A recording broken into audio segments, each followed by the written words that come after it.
We want to welcome to the Hey Techies Show the one and only James Spann. How are you doing, James? Boy, you know, this is a good show when you play Layla by Derek and the Dominoes. Ha ha ha ha ha ha. Well, I tell you, if our system here didn't sort of act up, it would even have been better. So it was a little static there. James, we're so happy to have you, as I said, and I just really appreciate you wanting to do this. And we wanted to talk to you about the technology behind weather and weather forecasting and meteorology, and maybe a little bit how it's changed.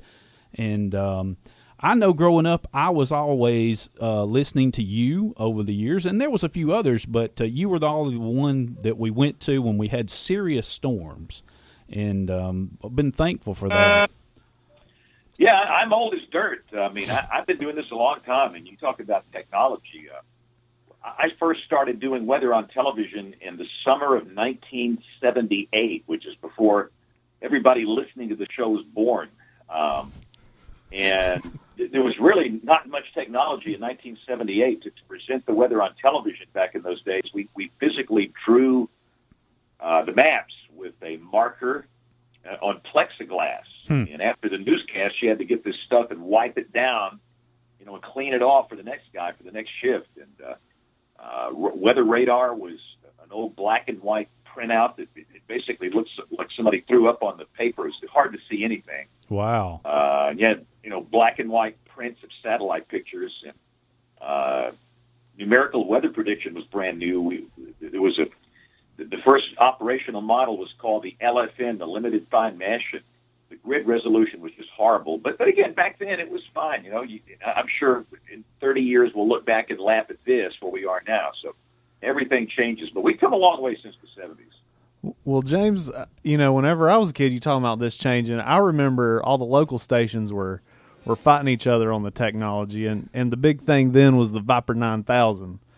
And I remember that as a kid. I'm assuming that's the correct model number or marketing term. What are we on now? How do y'all exactly get those Doppler readings? All that stuff's just marketing baloney. This stuff, it doesn't mean anything. That Viper 9000. I don't even know what that means. That's what we thought. Super Doppler Woppler 10,000 mega power. You know, it's just all a marketing malarkey. I mean, right. To me, the breakthrough we had was in the 80s when, this was like in the early 80s, we purchased an Apple IIe, and that was the first weather graphics system to be run on a computer in Birmingham. And I was working at Channel 13 back then, and let me tell you what, it was awesome. And I remember we had a 5 megabyte drive. I thought we would never fill that up, never in a lifetime. And now, you know, you take one picture and it's twice that size. That's right.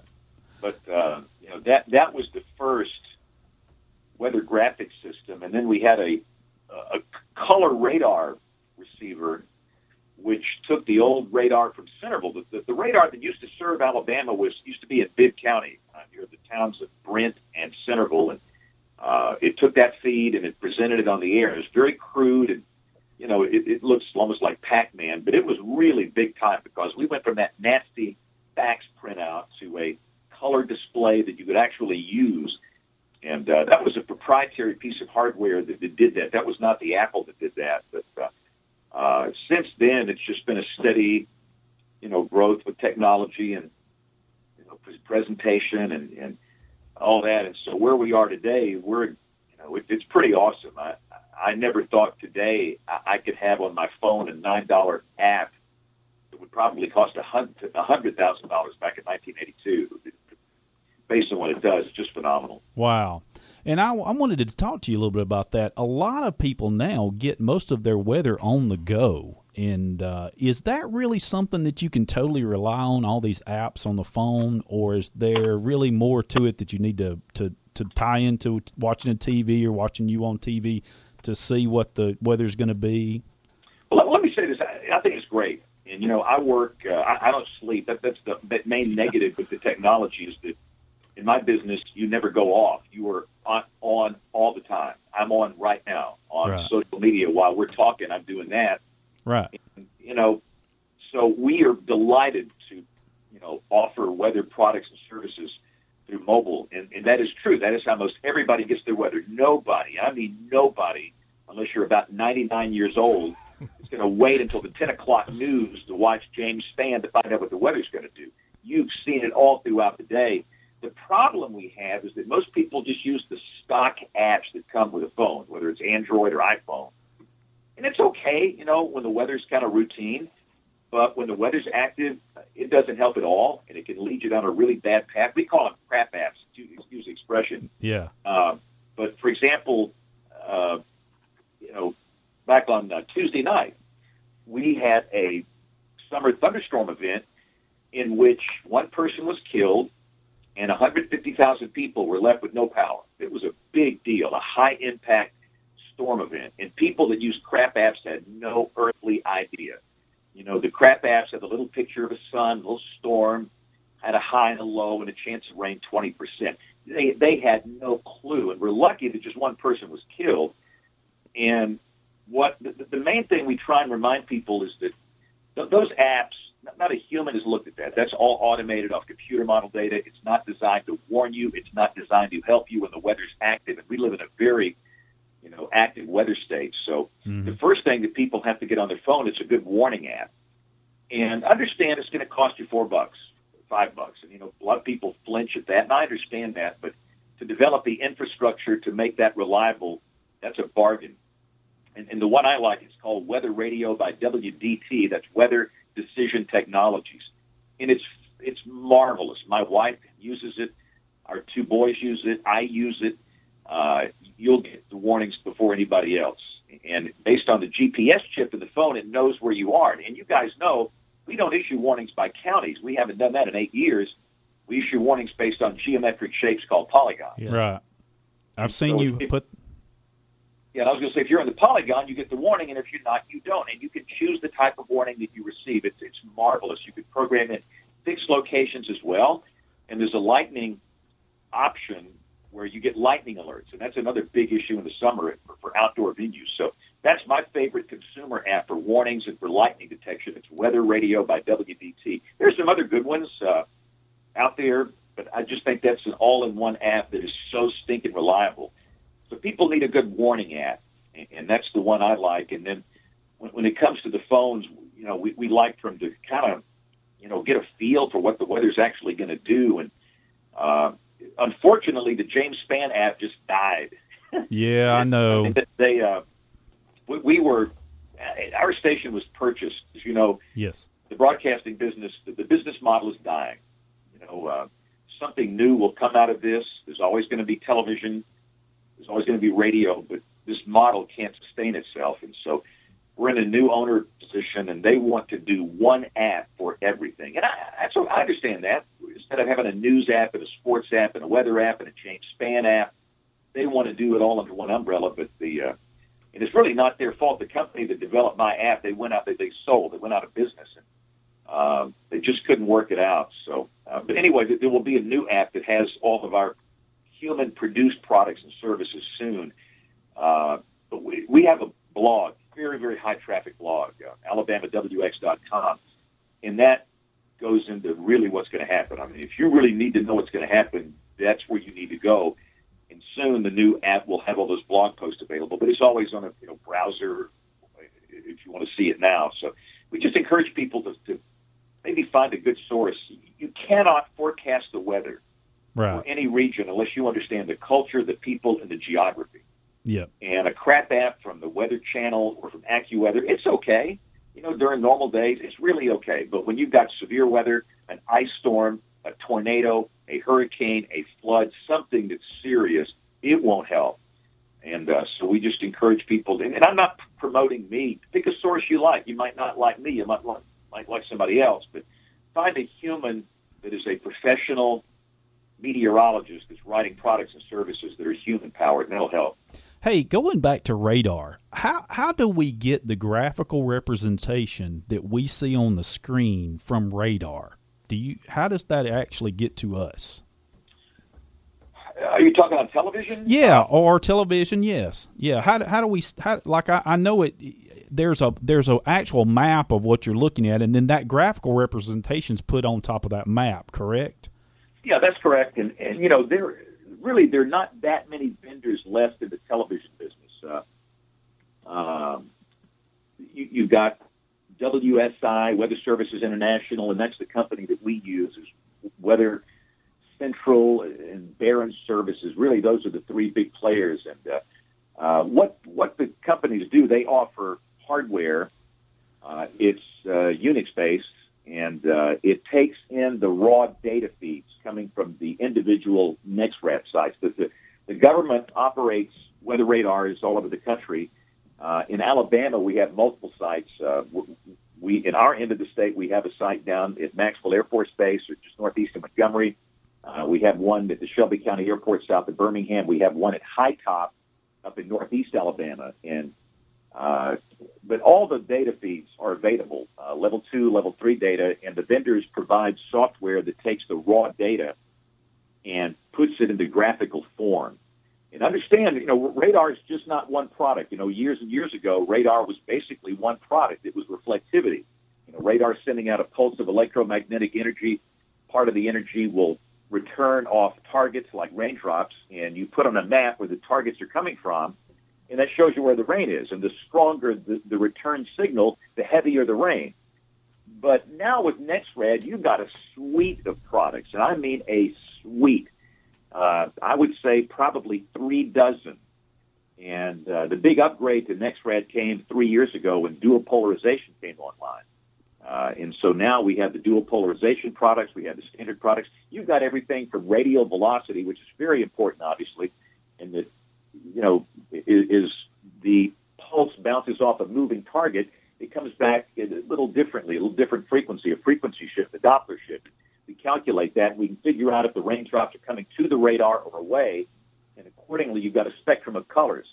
The greens are inbound, the reds are outbound, and that's where you can see those, the circulation centers where the beam is. Now, the problem with radar, guys, and y'all know this, the radar goes in a straight line, and the good old Earth curves.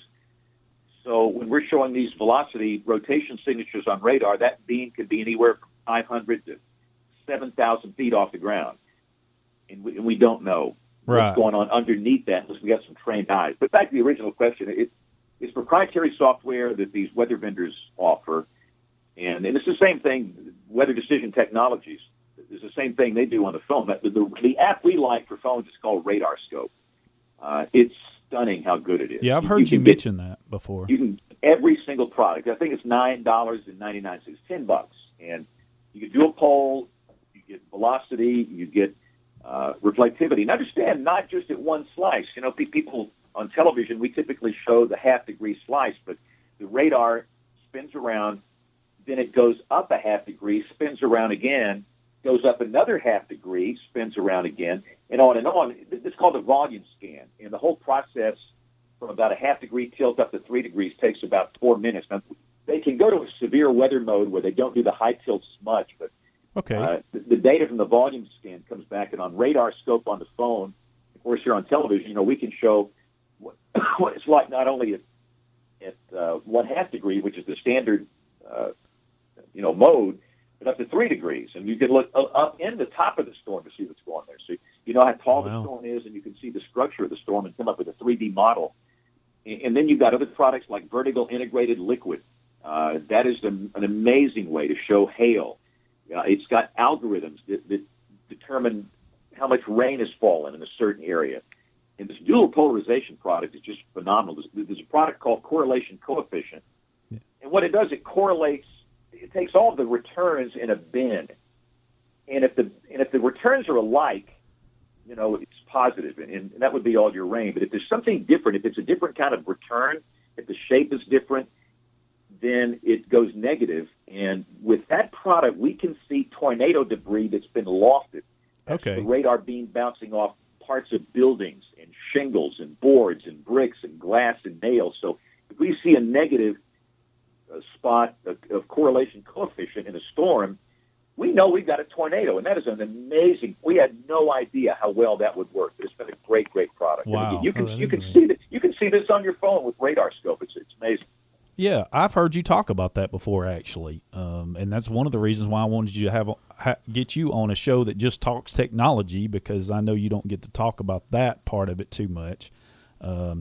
Now, how about we talked about these weather media outlets, and I know there's a lot of them. Like you said, the broadcast industry is changing, major changes, I know, over your lifetime, but certainly in the last 5 to 10 years.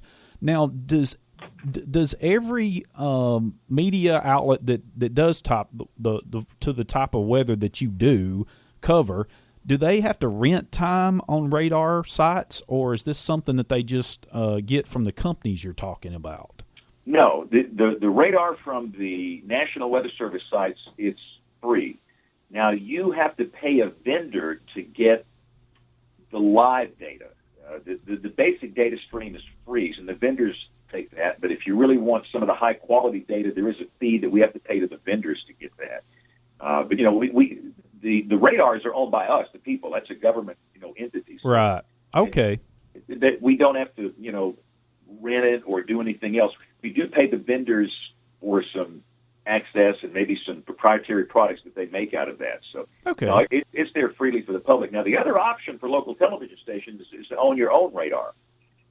And we had one here for years and years and years. When I came to this station, this used to be Channel 40 in Anniston. Right. Yeah. ABC 3340 is Channel 40 in Anniston, Channel 33 in Tuscaloosa. And when the station merged and formed in 1996, we installed our own radar. At the time, I just thought that was an important thing to do. We installed it on Double Oak Mountain, which is Shelby County, southeast of Birmingham. It was a C-band radar, 100,000 watts peak power, 14-foot antenna, and we pretty much ran it at a half-degree tilt all the time. And the point of that was the fact that it was live. The one negative about the Weather Service data is that there is a little delay. Now, there are new modes that really reduce that delay, but it might be 30 seconds to 4 minutes before you see a new volume scan. Where with your own radar running it in real time at a half degree, it's live. When you see a sweep, that's really where the beam is. And we used that for 15 years. But with time, the Weather Service radars, during severe weather, the government went into a severe weather mode where it was almost real time, and they upgraded to dual pole. And for local broadcast stations to do all that, it just didn't make any economic sense. In fact, we can't even use X-band. The Weather Service uses X-band, the X-band frequency, which is better. So we decommissioned our radar about 5 years ago. Okay. And, we might revisit that one day, but again, it is so cost prohibitive in this environment. With television stations are not the big cash machines they used to be, like radio stations. We're all struggling to survive in this new media world. And again, something good's going to come out of this, but right now we're just in a rough patch, which happens in every business. Now, I listened to your Weather Brains. Actually, I've just picked it up recently, and I've really enjoyed it. And I know the gurus listen. I've listened to it for years. But love it. This past week, you had an interesting gentleman on from California, Jeff Fox, yes, and he has an interesting deal that he's doing. That was really neat to see in his own home. He has a complete weather studio, and that's an interesting case study. We've had we do that show as we need a creative outlet. Our business is very structured, and you're on television for 2 minutes and 3 minutes and 1 minute. You're doing radio, and our day is so busy, and I think everybody needs an outlet to be kind of creative and have some fun. So we've been doing that show for 10 years, and it's a core audio show. We added video a couple of years ago because they wanted to put it on cable television. But yeah, with Jeff, it's an interesting story. He does his Weathercast at his house, right? And I'll tell you, I think we all think about that. Of course, I do radio at home, right? I just heard Rick Burgess on here a minute ago, and I'm on his show. Yes, that's right. Bill's running the show this week, but I do radio at home, and it's easy to do with with the broad bandwidth we have now. I mean, I do 27 radio stations, and in the evening I do the stuff here at the TV station where I am now. But in the morning I'm home, and it doesn't matter. But what's interesting with this guy, he's doing his television weathercast at home. Yeah. So he's got a chroma key green screen, and you think about it, with today's prices, it's really not that hard to do. He's got a TriCaster. Yeah, he said didn't he say he put about $10,000 in it? Isn't that? Yeah, that was his total outlay, and he's got a 1080p, high def, beautiful video, and people watching that channel. And he's on the air in Palm Springs, California. You would never know he was in his garage, and literally that's where he is. And he's pulling the graphics from his WSI box at the station. That's an FTP process that's just done automatically, so he's got that at his house. He puts it together in his little computer program, and he runs it just like he's on the air. The main downside to that, there is something to be said for being in the same room with the news people and the sports people and the camaraderie and the. It's kind of hard. There's a little intangible there that I think is important, but still, that's a pretty interesting idea, and I would love to do that one day, where I had that option to do it from home. Hey, I heard you. I've heard you talk many times during severe weather. You talk about reflectivity, and you talk about a few other things, and you'll go to different. It seems like you're telling people you're going to have to go to a different radar site to get reflectivity. Now, I know do we still use Doppler, or is that something that NextRad just pretty much has taken over? No, NextRad is Doppler radar. Okay. That's just the government acronym for what they called it. It's the next generation of weather radar. And that was back in the 90s when the NextRad program was developed and rolled out. When I was at Channel 6, we bought our own Doppler radar in 1992. This was 3 years before it came online with the Weather Service in Birmingham. And really, it was a small aircraft radar. It was not the best, but it still gave us some velocity data. But NextRad is Doppler radar. And Doppler radar just means it has the ability to detect the frequency offset when the energy comes back from the targets. And it can calculate the difference and, in turn, calculate velocity down each radial if the targets are coming to the radar or away. And accordingly, you've got that red and green display that you see on television. Right. So, every radar site in the country has that. They're all, they're Doppler radars, and they're radars with dual polarization, vertical and horizontal. The thing that's coming along that we're really excited about is phased array radar. That's the next big deal. Phased array radar is really awesome because instead of a parabolic dish that's rotating on a motor, which is what you've got now, and understand, guys, that thing can break. I mean, yeah. You think about that thing; it's up there rotating every day, 365 days, 24 hours a day. Those motors burn out. You got mechanical issues. With phased array, there's no moving parts, not a single moving part. Wow. You've got small flat plate antennas on this large array. I want to say there's 72 antennas, and it's in phase. So instead of this antenna pointing around, you get it in real time. Like now, it takes about a minute for that thing to spin around. A little over a minute.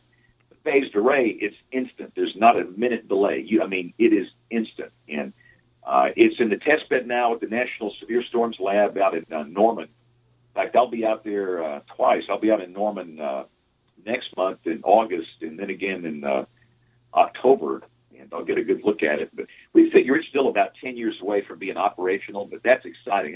That's what's cool to me is the stuff in the pipe coming down the line. Well, we were wanting to ask about that, is where you saw the most need for advancement in meteorology and weather forecasting, and I guess that kind of dovetails into that. But the biggest thing we need right now, we've got to figure out a way to get real-time data from the upper air. That's our biggest challenge, and that is one of our biggest limitations. We are still launching weather balloons. I was going to ask you about that. Here we are in 2015, and we're basically doing the same thing the guys did in World War II. In Alabama at the Shelby County Airport, every morning at 7 o'clock and every evening at 7 o'clock, the guys on duty, they'll go out and fill a large balloon full of hydrogen. They used to use helium, but it's got kind of expensive, so they're using hydrogen, I think, now. They stick a parachute below the balloon, and they stick a little cardboard box called a radiosonde, which has got your standard weather instrument set and a radio transmitter. And they walk outside and they let go. The balloon is tracked. The balloon goes up about 15 to 20 miles before it pops. And, of course, these are launched in every state. Most states have one site. Our site's at Shelby County Airport. And all nations launch them, and we get the data back. And so we've got this marvelous look at the upper atmosphere to about 18, 20 miles. But the problem is, we're only doing it twice a day. And the big problem is just expensive. I mean, this stuff is expensive. Yeah. And think of all of the things that can change in 12 hours. Yep. And so now during really big events like tornado events or ice storm events, the government does have the right to do a special midday sounding where they'll do one at 18Z, which is noon or 1 o'clock, depending on whether we're in standard or central time.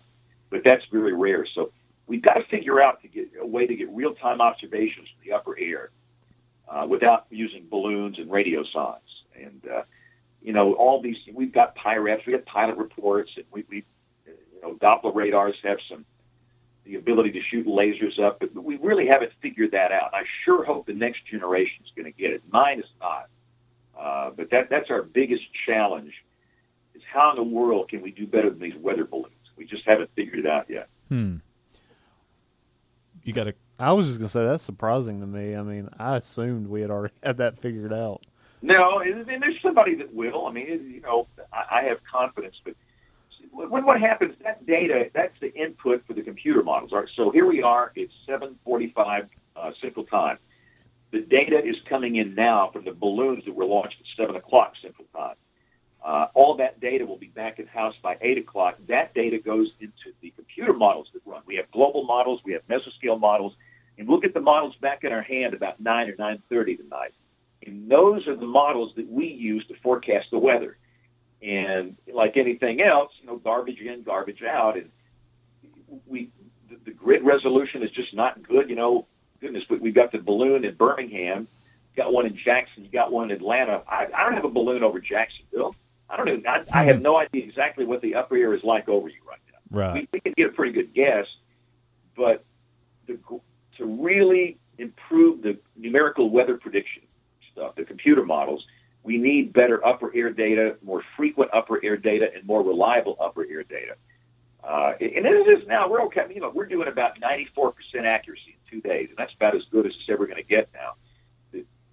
But we've got to get better, especially, and our biggest challenge down here is ice and snowstorms, and of course the severe weather stuff. And in terms of forecasting, the other big challenge is like right now, like tomorrow, it's going to be hot, it's going to be humid, and right. It's going to be a storm in the afternoon. You say that every day, and you're right, June through August. The problem is, where's that storm going to be, and when's going to pop up? Because that's what people really need to know. And I have no idea. Nobody does. So right. The forecast is partly sunny and hot, scattered afternoon storms with a high of 94. That really doesn't help anybody that's got a softball game or a baseball game or a picnic.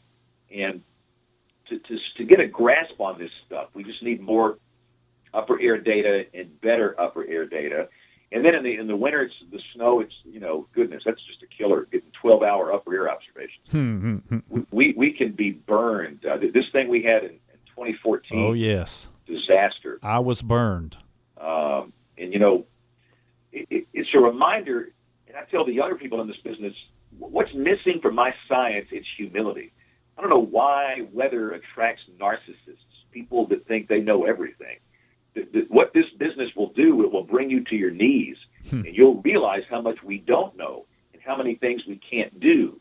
Right. And you live through a lot of these high-impact events that were not forecast well like that, and you realize we've got so much work to do. And, computer models are great, but you can't get any better accuracy until you get better data to put in them. Yeah. We're running mesoscale models every hour. The HRRR, this rapid refresher, is a tremendous mesoscale model, but it's going to be using the upper air balloon data from 7 o'clock until tomorrow morning when the next balloon is launched. So that's a big challenge for us. How long did the balloon stay up? They'll rise anywhere from 16 to 20 miles, and they'll usually pop in about an hour. Okay. In the cold season, when the winds aloft are really strong, 150 knots, a balloon launched in Birmingham can be found in Georgia, South Carolina, something like Wow. that. But like today, the winds aloft are pretty light. I would say the balloon that was launched at Shelby County Airport this evening was probably going to land down toward Prattville or Selma or Autaugaville or someplace like that. People find them. One day you might walk out in your front yard and you see a red parachute and a white box that says "Harmless Weather Instruments." Huh. This is big print on these things is "Harmless Weather Instruments," because people get weirded out. I mean, Sure. We live in weird times here. But if you find it, your options are, number one, you can keep it as a souvenir, and most people do. But the other thing that's cool, you can take it down to the post office, and they will mail it back free. There's no postage involved. So, and they can be reused and recycled, but only about 1 in 10 actually come back. Huh. Well, I imagine some are never found. I would assume they fall in areas where they just can't find them. Right. Alabama's a very rural state. If you get a helicopter, you could see that, and a lot of them just land out in the woods or in the middle of a swamp or in a river, and we'll never see them again. But what's cool, we found one. I say it was found in a school playground. These kids at Houston Elementary in Talladega found one from Birmingham in their playground. And of course, the first thing when you see that, you almost want to call the bomb squad. That would be a neat. And they tested. Somebody from the Weather Service came out and talked to them about it, which was kind of fun. That would be I was fixing to say that'd be a neat teaching experience there. Oh, it is, and that's part of what we do that really nobody sees. It's that kind of stuff. I mean, there's a lot of things that go on that people just don't see, and a big part of my job, like what I'll be doing here in the next hour, is waiting for the guidance to come in, the new modeling to come in, and I got to write a morning forecast package. Yeah, I've got to write a long narrative, and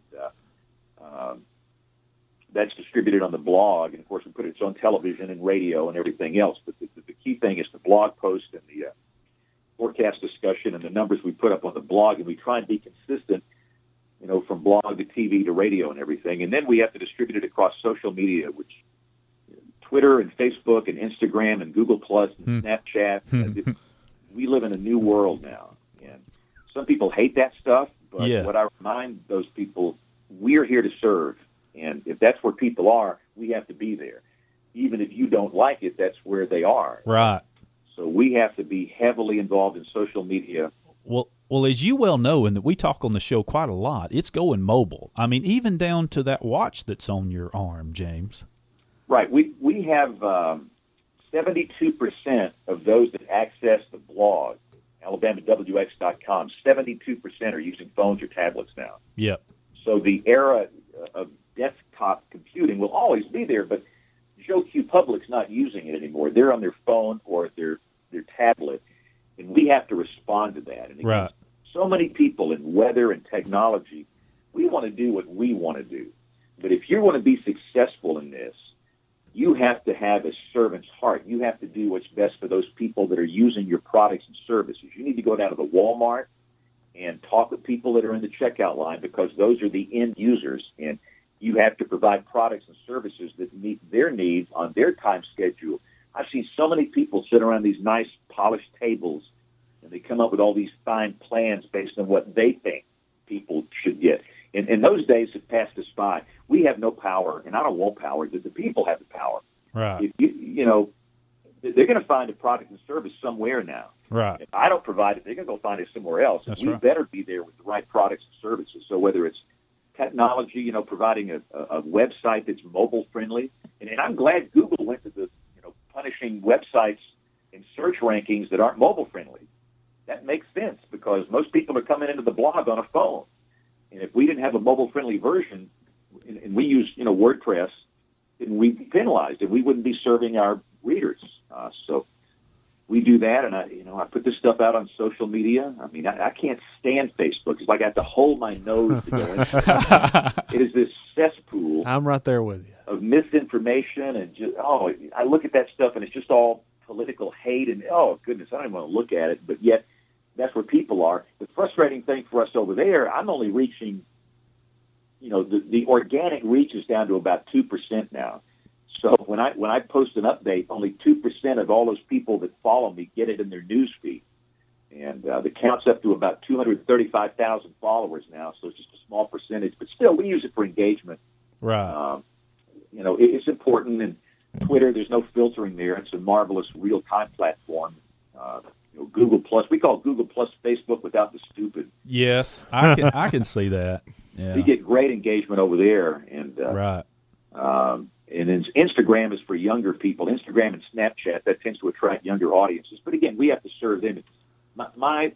What shook me to the core was what happened 4 years ago on April 27, 2011. Right. The death toll that day was 252. Man. And I didn't even talk about it for 6 months. I just didn't want to. I'm thinking, how in the world, when the physical science was so good that day, we had 62 tornadoes, and they all had an excellent warning. And how in the world all these people died? I thought the death toll should have been 30. And what we learned that day is that the physical science was stunning how good it was. But the social science, we're not that good at that. We all have backgrounds of science and engineering. My first major in college was electrical engineering, and I finished in meteorology. I've never taken any classes in, communication or right. So we work with social scientists to help us, and I think sometimes in technology and science we have this disconnect with real people, and we've got to eliminate that. Well, look, I know you've got to run to get on to some other things, and we really appreciate you calling us. And I talked so long, guys. Thanks no, sir. You talked perfect, and we really appreciate it. And I wanted to tell you something. You are welcome anytime to be on the Hey Techies Show and talk tech. If you want to talk about something else, we'll be glad to have you. So this is my kind of show. Most people don't like talking technology. It's just like you can just see their eyes rolling back to their head. You lose them right away. So getting to talk dual pole and hardware and software, that's cool. So thank you guys for having me on. Well, this is our 11th show, and we're just so excited to have you. And thank you so much. And we hope you have a great night, James. Okay, guys, have a great night. Thank you. Okay, take care. Thanks.